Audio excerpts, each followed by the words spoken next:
I think even before I knew that I was going to share my story of being raped by my father at a young age, that I was going to share it publicly, I had created peace, which was false, but I was good with it because at that point, the first person I told was my grandmother, and I begged her to not say anything to anyone.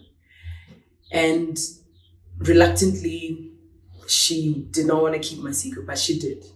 So from that point to the point where I end up talking about this experience years later at YFM, I've created this whole world where if you see me, you think, okay, she's good, she's doing a thing, writing song lyrics, trying to be a model, I'm a teenager at that point. But it was all false, because the day that I heard someone share their story on YFM, which was similar to my story, just that minute, those seconds, that moment, everything came crashing down. And from there was no peace. It was the biggest trigger of my life, and I didn't understand what was happening because I didn't even have the language for it. I just knew that, okay, I got violated, had to deal with it. I'd run away from home to go visit my biological dad. And so then I get there and then he rapes me. And so I can't tell that to my mom. Where were you going in the first place? Who introduced you to him? Because she was married to my stepdad, my king, Gaelisiwe, the man that I think contributed to me being where I am today. And so at that moment, when Pam shared that story and everything came flooding back, I knew that I did not like how I'd felt that weekend. The life I had before listening to this interview was okay. I would have moments of feeling whatever that was. And I already knew I had mechanisms of how to shut it down, quiet the noise.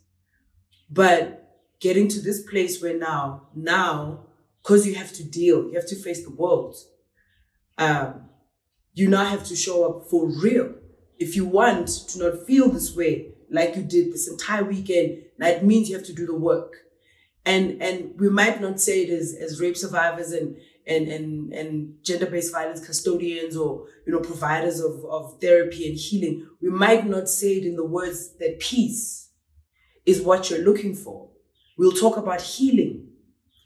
But healing is that road to that peace. Because once you have that peace, you are then able to make decisions on your ordeal, based on a contentment, a space of calm, as opposed to, what are people going to say? Are they going to believe that it really is my teacher, or it really is the pastor, at church? And that's what a lot of rape survivors go through. The guilt, the shame, all of that.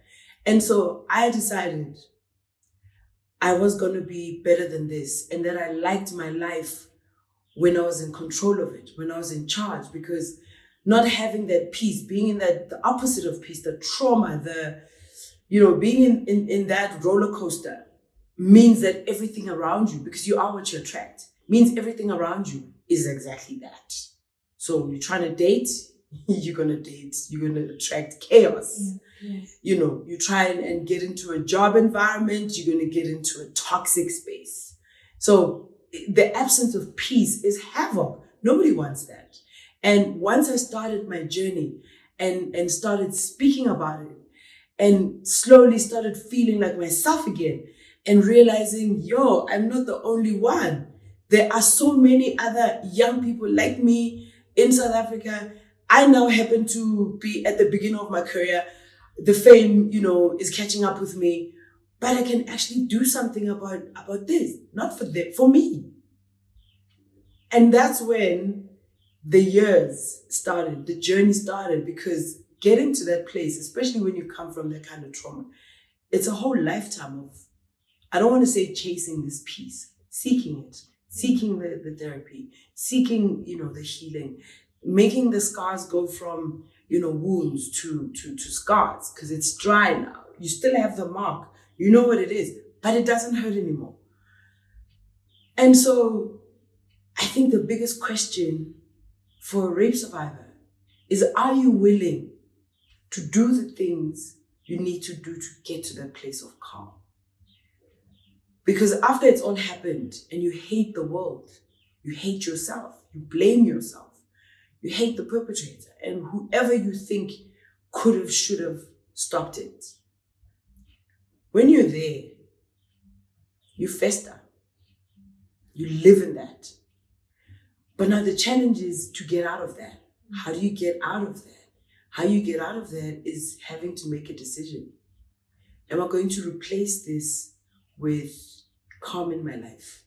Am I going to, because also making peace means making hard decisions. So getting that peace, for instance, for a rape survivor, would be hearing that perpetrator say, I'm sorry. I don't know what got over me. Whatever it is that they say, which will never make anything better. But somehow we need it. We need to hear it. That closure. So getting the real peace means maybe you have to, if you're offered restorative justice, maybe you have to go that route. For someone else, it might mean, no, I'm going to take a chair. I'm going to get a piece of cardboard. I'm going to write his name. I'm going to talk to the chair. That's him. That's his energy. I'm going to say everything I need to say to that cardboard, to him. I'm going to take my power back. There are different ways of attaining it. Because sometimes trying to get that peace means you also get hurt. So I, about 2 months ago, was asked if I wanted to meet my perpetrator, which is my biological father, if I wanted to have a face-to-face conversation. The last time I saw that man was when he ripped my panties from my body. And I was maybe 12 years old, I don't know. And so now you're asking me, after all these years, I've got a foundation that I started because of this in 2002. It's 20 years old today. 20 years later, you take me back. I've done the work. Now, Andile is that girl. I don't shortchange myself. I will do the work. After a breakup, I will take the time. Be here with me. I'm not trying to bleed on everybody. And I think that's where we are now in South Africa and I think around the world. And so now this pastor says to me, religiously, spiritually, they want him to come and apologize to me. And then I'm like, okay, I hear what you're saying. I hear where you're coming from. The question is, do I need it? Because I created this world for myself without having him here. I know for a fact I don't need him to validate whether or not he did what he did. And so the pastor says, but it'll create peace between you and him, and it'll show others that it's possible to make peace with your perpetrator. I was like, yeah, but there's a price. I don't want to pay that price. And at that point that I was talking to him, I actually didn't know why I was reluctant and why I was saying no. I just knew that every fiber in my being was saying no. No, dude, it's not happening. I'm not seeing this guy. All these years later, I'm not. And then I said to him, let me speak to my family. And if I'm going to do this, it'll be on my terms. Put the phone down, spoke to my family, went to my prayer space, meditated about it, thought about it, talked it out with myself, listening to what my mom was saying. And then I was like, nah, actually, I don't need it. Somebody else. Rape has a public humiliation that it goes with. I've lost so much in my career as an entertainer, being blackballed, being blacklisted, name all the blacks, because I dare speak about my experience and I dare challenge those in the industry who are trying to do the same thing. And so this public humiliation, I've had to live with. My music career, all of it. And now here's an opportunity. I'm a TV producer. I've got access to cameras and whatever. I could take this opportunity and get my credibility back through putting this man on camera, having him make peace with me on camera so that everybody sees it. And it was like, nah, that wouldn't be authentic. That's not you. Just make a decision. And so I knew if I go see this guy, I would have to have another 6 months, another year of therapy. And at this point, this was not the peace I was trying to make. I was good with the peace that I'd made for myself, that I'm still in. And so I said no.